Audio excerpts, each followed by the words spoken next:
Buenas noches, buenas tardes, según como estén viendo este video.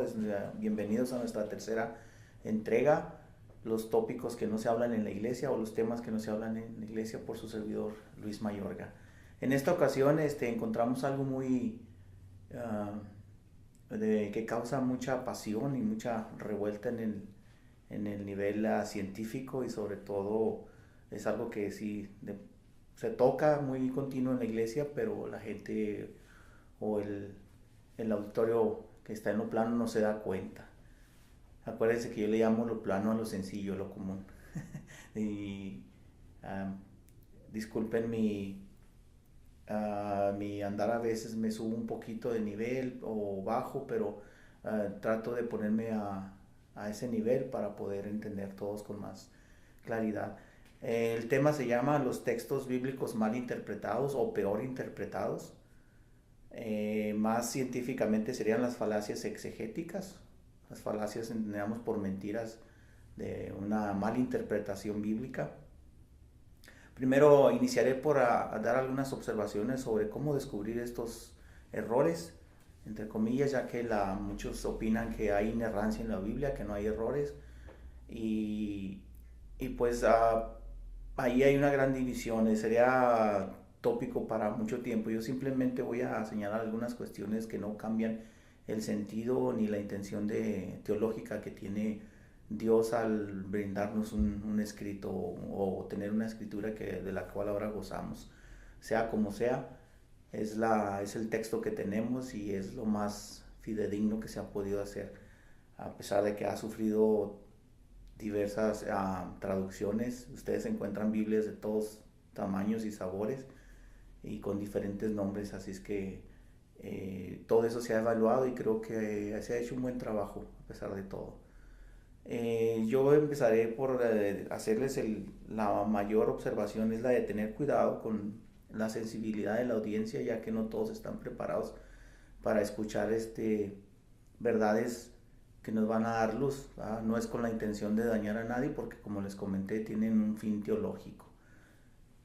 Por lo regular, los teólogos y seminaristas, o gente que está bien embebida en estos asuntos, no son dañados, porque obviamente están buscando impregnarse y llegar hasta el trasfondo de lo que es una exégesis, el origen de la palabra, el origen histórico, el uso de la ciencia y todos estos argumentos, uh, para, para ahondar más en la sabiduría del Señor. Eh, Se me ha dado la tarea de defender un poquito la teología, ¿no? A los teólogos, porque es necesario conocer estas herramientas, y ustedes se preguntarán para qué, si basta la fe. Eh, pues no, precisamente por eso mismo, porque la fe debe ser defendida con sabiduría y aparte con la rodilla, ¿no? Con la introspección, con la oración. Se necesita un balance, se necesitan los dos. Entonces, a continuación paso a decirles que la mayoría de los teólogos yo los respeto mucho, les tengo en alta estima, porque se cuecen o cocen las estañas estudiando la palabra de Dios, y a lo que muchos pastores que a veces suben a la posición por diferentes circunstancias, se dan en el púlpito para desacreditarlos, y no creo que sea correcta la perspectiva. Claro, hay muchos teólogos que son muy liberales, pero tienen sus razones, y acuérdense que la teología es la estructura, es el fundamento es la columna vertebral de la iglesia.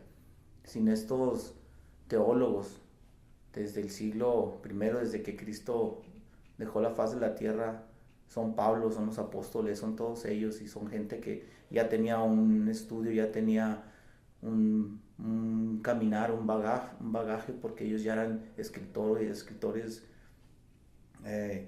con mucha trayectoria, porque utilizan los diferentes géneros, y ya hablaremos de esto. No es gente nada más al, ahí se va, es gente hecha bajo la pluma, bajo el trabajo, bajo el libro. Y a eso es a lo que me refiero yo, el valor de un teólogo que debe ser valorado en este tiempo. Um, En la escritura puede afectar la fe, como yo les comentaba, en la forma negativa. Yo en manera personal pasé mi crisis cuando llegué al seminario. Primeramente mis enseñanzas fueron la de poner los pies en la tierra. Eso es lo más bonito que he recibido. La segunda es confrontarme con toda la diversidad de pensamientos, las diferentes perspectivas.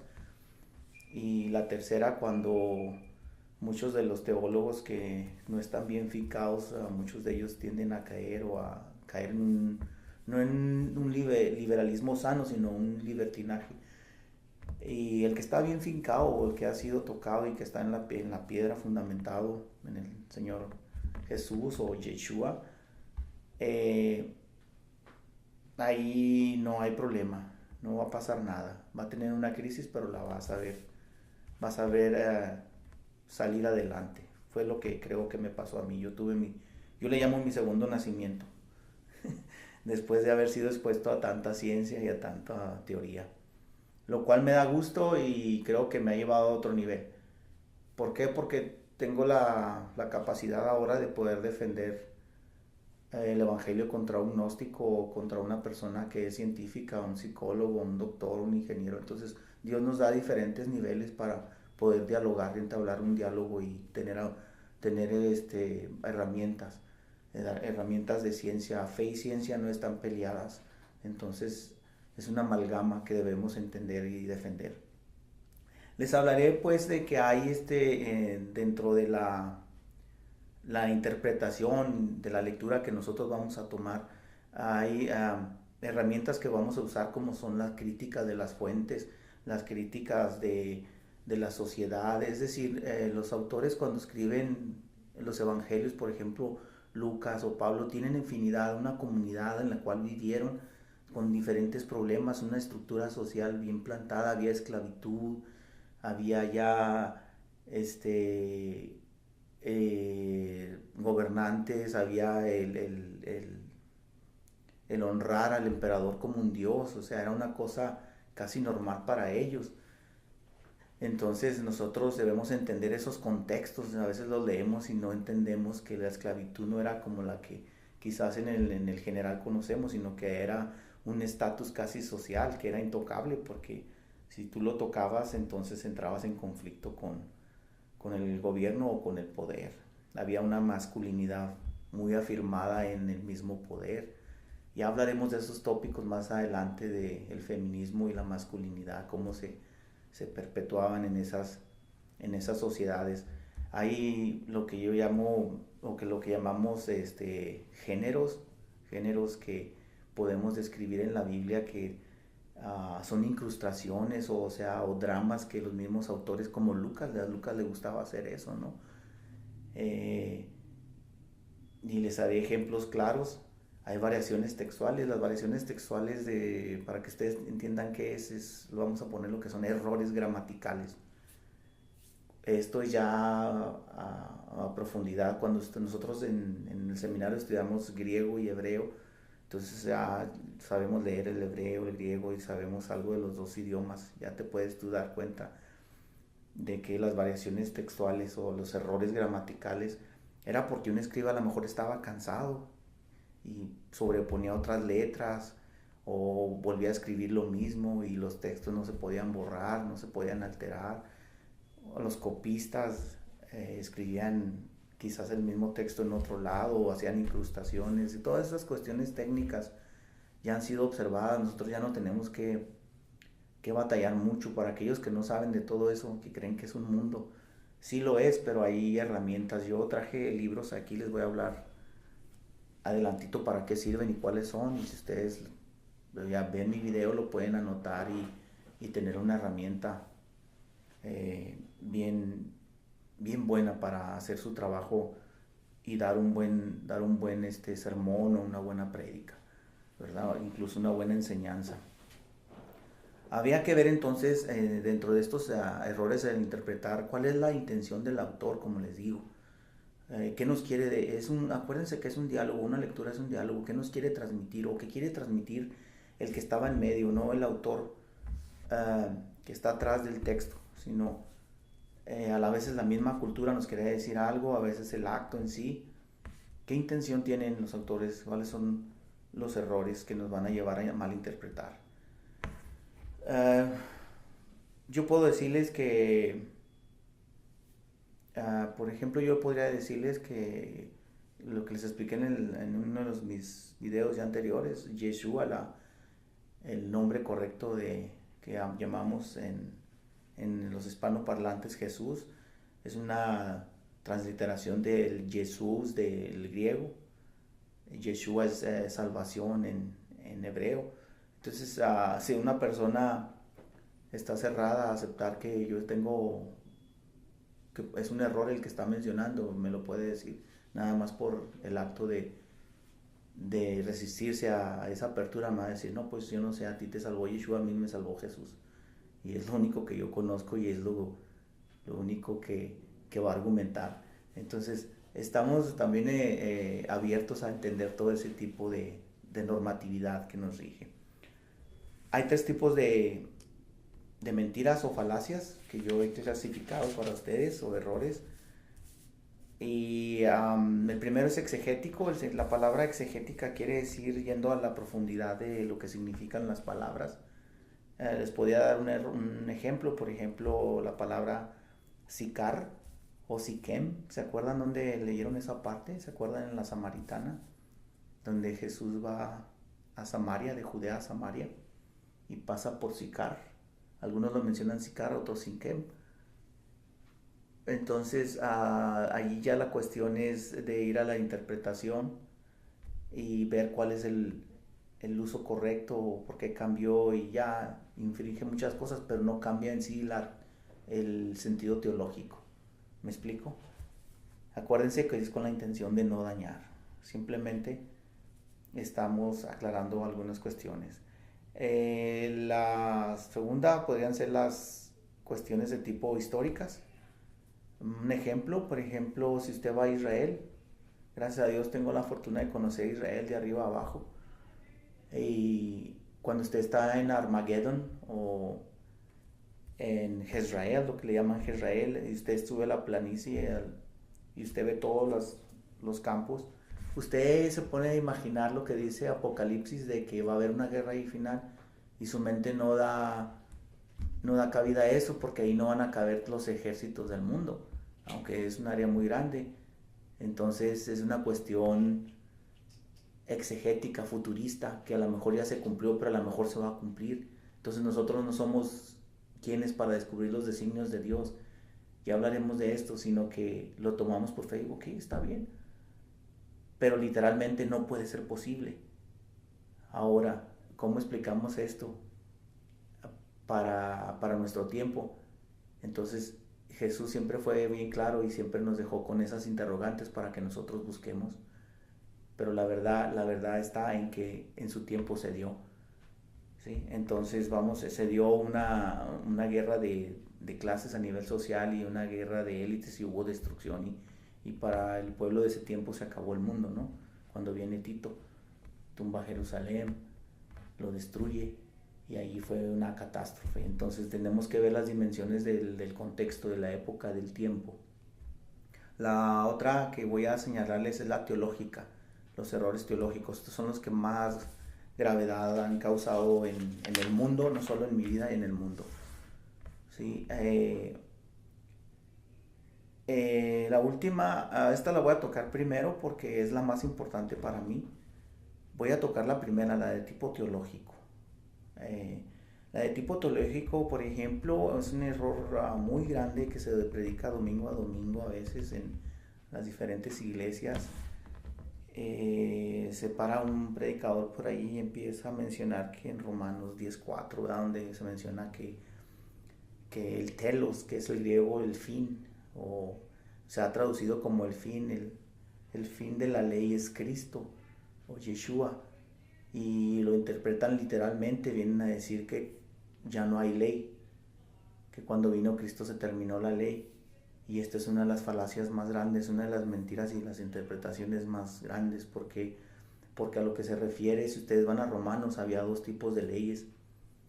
Obviamente una que tenía el sistema judaico, que ni siquiera de los 633 mandamientos el 30% es legalista, entonces se abolió y queda resumido a un 10%, que son a un 1% o menos, que son los 10 mandamientos de los cuales deriva toda nuestra legislación, hasta la actual que tenemos.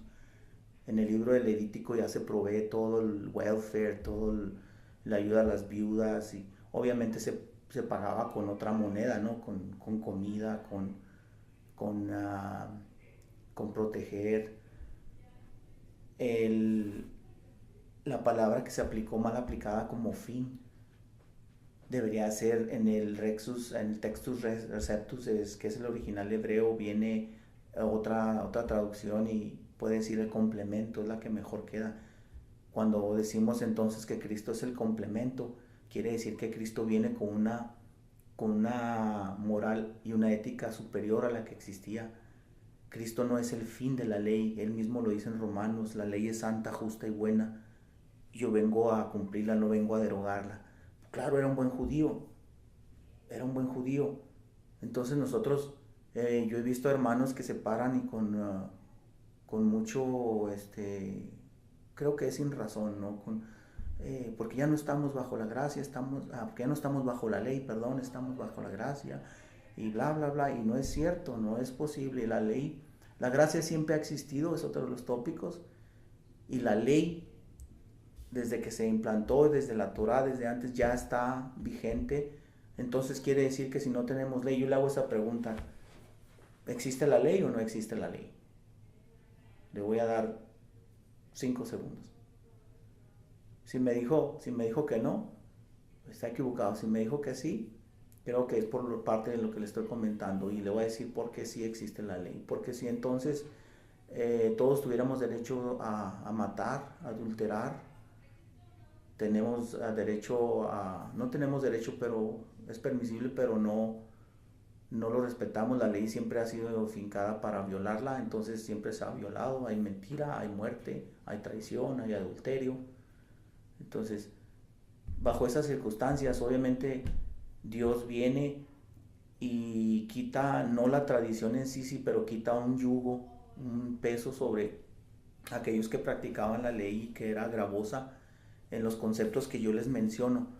A muchos de los que practicamos el judaísmo como tradición, la gente se asusta o se aleja. El cristianismo está alejado realmente por esas cuestiones con el judaísmo, con la esencia, con la base, porque malinterpreta y malentiende el significado de todas estas cuestiones.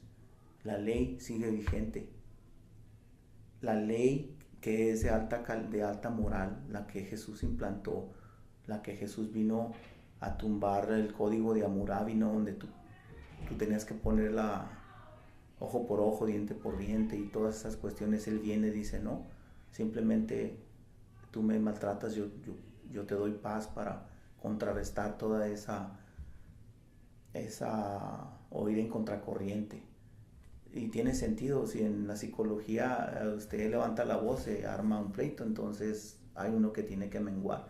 Entonces todas estas cuestiones vienen a menguar con el tiempo y hacerse dogmas y doctrinas de los cuales la gente lo toma como estandarte y como bandera, y te dicen en tu cara y con mucho valor: hermano, estás mal, pues si ya no estamos bajo la ley, estamos...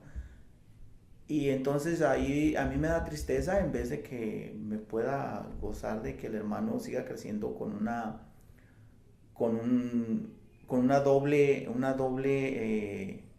vida, con una vida débil y una práctica de doble moral, porque muchas de estas personas, por ese fundamento, vienen a tomar la ley como una cosa secundaria, y al tener en eso en la conciencia, entonces estás más expuesto a que tú puedas caer en lo que llamamos un pecado. Un pecado es una cuestión externa. Si tú matas o robas o traicionas o lo que sea, es una cuestión externa, porque la cuestión interna es la cercanía que tú tienes con Dios. Esa es la definición de pecado. Pecado es nada más la distancia que existe de ti a Dios. Lo demás son cuestiones externas.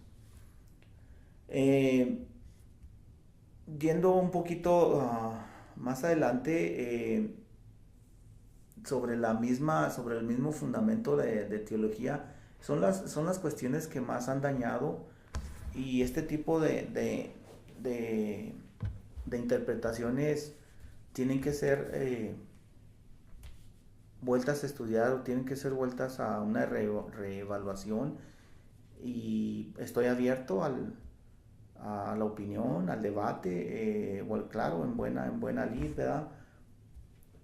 Acuérdense que la ley no está obsoleta, la que se refiere Pablo es la ley del pecado. Con eso aclaro de que había dos tipos de leyes, ¿no? Había la ley que se implanta por Dios y la ley que está dada por el diablo, y la lucha o el adversario, por la lucha que siempre ha existido en el cosmos, en el universo, ha sido Dios contra Satán. Entonces ahí se viene a dar ese círculo, y es por eso que les explico. Cuando entendamos esas cuestiones a otro nivel, hablaremos de filosofía más adelante, y entonces se amalgamará. Otro tipo de errores que estamos viendo sobre el mismo tópico es el abandono que ha sufrido, como les mencionaba, la separación, o una teología de sustitución se le llama. Cuando yo platicaba con un hermano, recuerdo sobre un tópico que es el adulterio, cosa para nuestra desgracia muy, muy creciente en la iglesia en general, por eso mismo, por las causas de que no hay una conciencia de pecado, o una conciencia que le haga sentir de que hay una responsabilidad ante Dios. Yo le comentaba sobre eso, y le comentaba parte del Antiguo Testamento donde dice que la mujer adúltera se le daba carta, y él me dijo, no, no puede ser, eso es obsoleto, eso está en el Antiguo Testamento. Entonces yo le comenté que sí, para él la Biblia era solo nada más el Antiguo Testamento, y la Biblia es una cuestión, o el libro es una cuestión holística, es el Antiguo y el Nuevo. En el Nuevo siempre vas a encontrar sombras del Antiguo, y el Nuevo no puede existir sin el Antiguo. Entonces yo estoy viendo ahí cómo a él tristemente le falta el complemento, ¿no? Y así ha pasado. Entonces yo no soy una persona que me gusta ahondar mucho en pláticas cansadas sobre religión, sino simplemente dejo que se expresen y seguimos siendo amigos. Otra de las cuestiones que yo les quiero señalar, otra de las fallas que al principio observé, es, por ejemplo, en el uso de las palabras, lo que llamamos la exégesis bien hecha, o el uso de las palabras bien hechas nos dan una buena interpretación del texto, de lo que quiere decir la Biblia o aquel pasaje. Y lo contrario es la exégesis.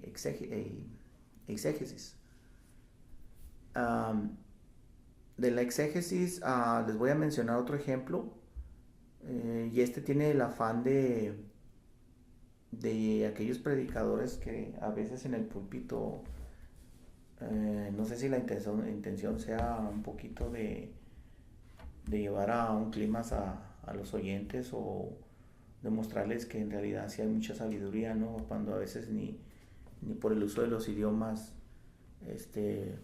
puede darse una buena interpretación. La palabra fileo y agapeo, ¿no? Las palabras que designan el amor son supuestamente la palabra agapeo es la que es de más valía sobre la de fileo, porque el amor es a otro nivel. Pero ¿qué pasa cuando estudiamos esto en los diferentes contextos?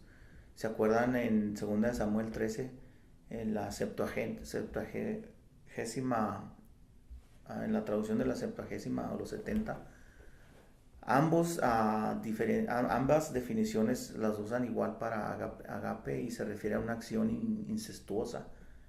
Cuando Amnón viola a su media hermana Tamar, hijos de David, en 2 Samuel 13:15. Juan, en otro texto, Juan usa la misma palabra de agapeo para para el Padre, dice, el Padre que ama al Hijo. Pero en Juan 5:20 repite el mismo, pero usa la palabra fileo. Entonces, tendríamos que ir mucho tiempo atrás, lo más antiguo es lo más original y lo más corto es lo más original, lo que aprenden los científicos que evalúan estas críticas. Entonces, para aquellos predicadores que se paran y le empiezan a predicar el diálogo que tiene Jesús con Pedro, donde le dice, Pedro, ¿me agapeas? Y Jesús le contesta, sí, te fileo, Señor. O sea, usan ese tipo de lenguaje para al final explicar que el Señor le demandaba un amor más alto. La cuestión teológica no cambia, le demandaba, Pedro, ¿me quieres a este nivel? Lo que Pedro, avergonzado, yo creo le recuerda las 3 veces que le falló y le dice, no, Señor, yo puedo quererte a este nivel. Y así sucesivamente hasta que llega la tercera vez, dice, ok, el Señor se da por vencido y dice, ok, apacienta mis ovejas, ok, está bien así, así yo te quiero. Así es de grande el Señor y le deja la tarea y yo creo que lo recupera, lo restaura de aquello que había sentido. Entonces, otra cuestión teológica que hoy valoramos no es tanto el nivel, los errores gramaticales y al menos que sea un crítico muy, muy negativo, ¿verdad? Entonces, para aquellos que predican, ya se están dando cuenta que hay mucho, mucho trabajo por hacer.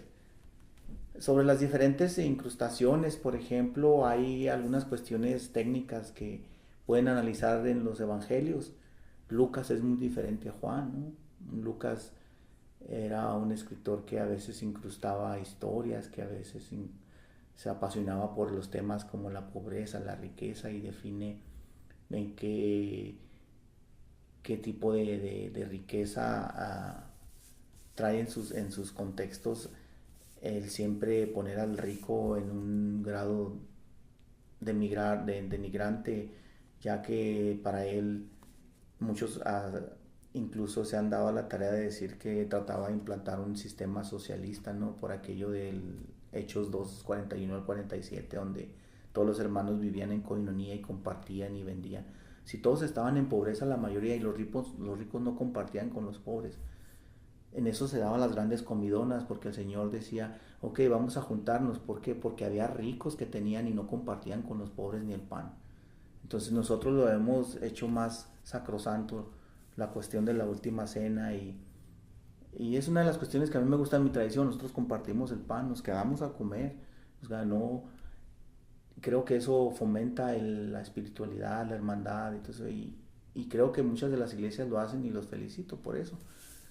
Hay maneras sencillas en que se puede dar la espiritualidad y la coinonía. Lucas, como les menciono, Lucas era un escritor atrevido que perseguía diferentes fines. Sí, he oído prédicas completas de Saqueo, para, para, sumarle para sumar la fortuna se apasionan y se subió al árbol y esto y lo otro. Y desafortunadamente es un texto que no existe en el Textus Receptus, es una incrustación, pero tiene un sentido teológico. Tiene el sentido de decirle al rico que se ponga del lado de los pobres y restaure y que va a tener salvación. Pero aquí les puedo decir yo con estos libros que tengo aquí, que yo no descubro nada nuevo. Este es el Merck. El Merck les va a decir todas las variantes textuales que hay en la Biblia, los errores gramaticales. Es un griego. Aquí tengo unas notas que dice sobre la ley, cuántas de las leyes eran extremadamente legalistas que no servían, va, y que Dios viene a abolirlas y les dice, ok, tú no vas a darle de tomar agua a tu burro o a tu animal cuando es sábado, porque también los animales descansaban, ¿no? No cargaban, no nada, pero él sobrepone con su ética y con su moral todo eso. Cuando él rescata a la adúltera, no simplemente la rescata diciéndoles que no tiren la piedra, sino que allí es la primera abolición de pena de muerte jurídicamente, porque él era un rabino el cual tenía todo el poder de hacerlo. Segundo, quiero decirles que sí, como cristianos o como judíos mesiánicos, como lo que usted quiera y practique, sí tiramos la piedra. Y lo voy a explicar en otra condición, en otra video, cómo es que tiramos la piedra. Sí, de las le comentaba en los libros, Metzger, perdón, Bruce Metzger es muy bueno, pero para eso quizás tenga que pasar por una base de griego para entenderlo.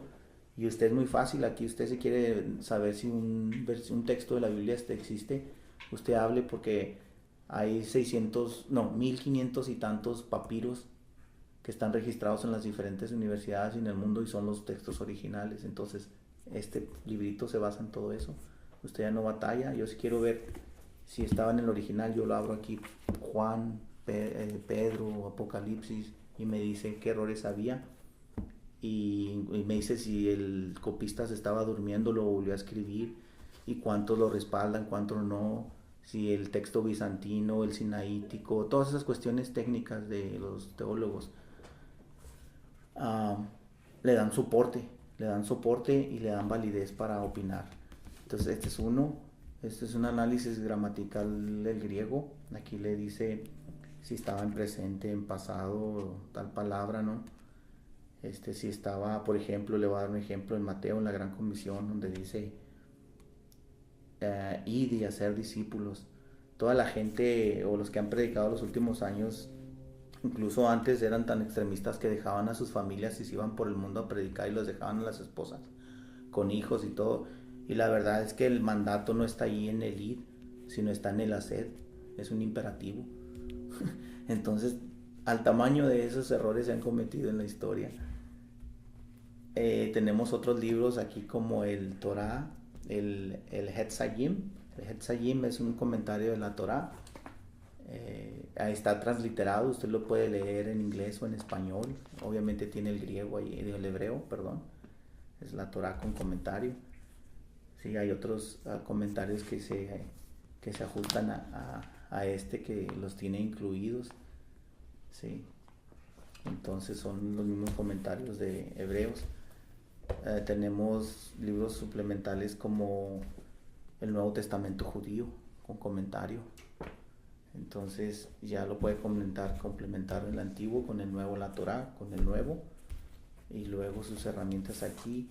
Hay otros libros que son comparaciones paralelas de los evangelios. Usted puede leer lo que dijo Marcos, lo que dijo Mateo sobre el mismo versículo, lo que dijo Lucas y Juan. Y entonces verá que Lucas a veces pone más o quita, o Juan es totalmente separado porque es un evangelio totalmente filosófico. Le estaba hablando cuando él habla del verbo, de la logos, el logos presente que viene al mundo. Él le está hablando primeramente a los griegos, a los científicos, a los gnósticos. Le está diciendo, ustedes querían ver la verdad, sobre todos sus mitos, aquí está la verdad. Este es Yeshua. Y les presenta el verbo encarnado. Entonces muchos empiezan a predicar con otra cuestión de que en el principio nada de eso, sino que simplemente está aclarando para que ellos, en realidad los griegos fueron utilizados por Dios para abrirnos el camino a los gentiles y ser incrustados en el árbol. Pero todo eso nos da una riqueza para poder seguir tratando de interpretar bien.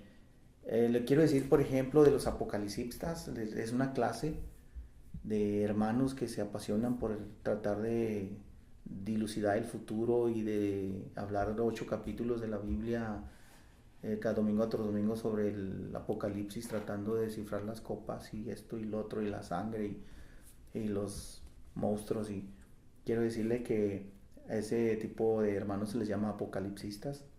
Ya tienen su clasificación, por si no lo sabían. El apocalipsis es un género. Hay varios apocalipsis, no nada más hay uno. Entonces está ahí el apocalipsis de Pedro, hay el apocalipsis de Bernabé, hay no quiero que mi mente me traicione, pero hay como unos 3 o 4.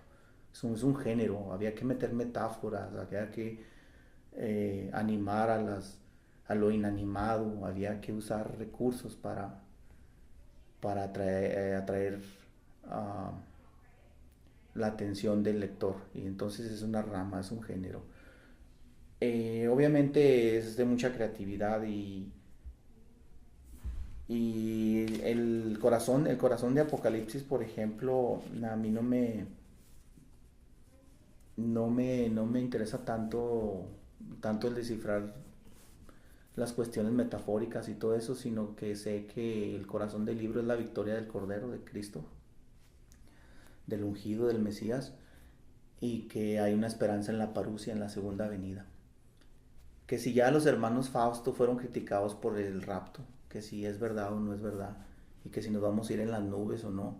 Yo sé que le está cayendo de peso todo esto, pero déjeme le pregunto. El texto recepto dice que nos vamos a ir en las nubes, pero no en el aire, pero no dice en dónde o no especifica, pero muchos lo han tildado que se hizo popular con la Biblia Scofield.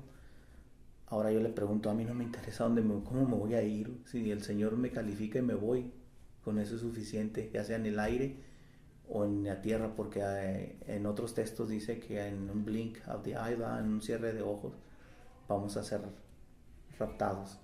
Entonces, o va a desaparecer uno y se va a quedar otro, y todas esas cuestiones. Entonces, yo creo que el sentido teológico es uno, y teniendo las herramientas y el conocimiento pues nos va a dar más tranquilidad. Encuentro que todo esto me es insuficiente como para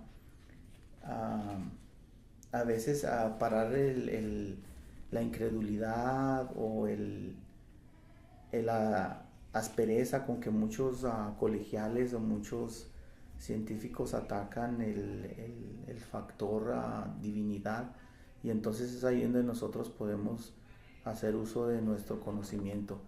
¿Qué tal si yo he visto la misma pregunta que hacen pastores en ocasiones, amigos, donde dicen, oye, se me paró un chamaco de colegio y me dijo que tal historia es mentira? ¿Sí? Que Génesis tiene dos relatos y que es mentira, y que Noé no existió, y o sea, ¿qué vas a hacer? Así. Lo único que les digo y les incito a que hablen con firmeza, pero con conocimiento. Primeramente, él era una narrativa de cómo los hebreos seguían la narración de una historia a otra. Puede ser que sean dos etapas de la misma historia, pero con cláusulas conjuntivas como la I. Ellos usan B quiere decir I usan mucho, entonces por eso dicen que hay dos Génesis, siendo que en realidad es una cuestión de ortografía, digámoslo así de esa manera en el hebreo, que si es o no mentira la narración de Noé, pues va a ser una especulación siempre, no podemos ir tan atrás, y quiero decirles que tiene un sentido teológico. El sentido teológico es de la preservación de Dios sobre la humanidad. Lo demás queda igual, ¿verdad? Van a estar muchos en contra y muchos a favor, pero el hecho es que está allí, está en la palabra, está escrito, y es una realidad a la cual nos debemos apegar a un texto, porque es lo que tenemos, es lo único que es realidad. Y hay que saltar de la razón a la fe, como dice Humes. Hasta aquí me gustaría parar nuestra presentación de hoy. Sí, hay muchas cuestiones por qué seguir comentando, muchas cuestiones teológicas, por ejemplo las diferencias que hay entre Santiago y Pedro en Romanos sobre la fe y las obras. Parece que se contradicen, pero no, al final de cuentas se compactan. Es con la misma idea de decir que quieres una persona que tenga fe y obras para que sea completa. Bueno, hermanos, de esa manera pues recomendándoles este libro. Es una joya, Exegetical Fallacies, de A. Carlson. De ahí tomé mi idea. Me gusta darle el respeto y ¿cómo se dice? La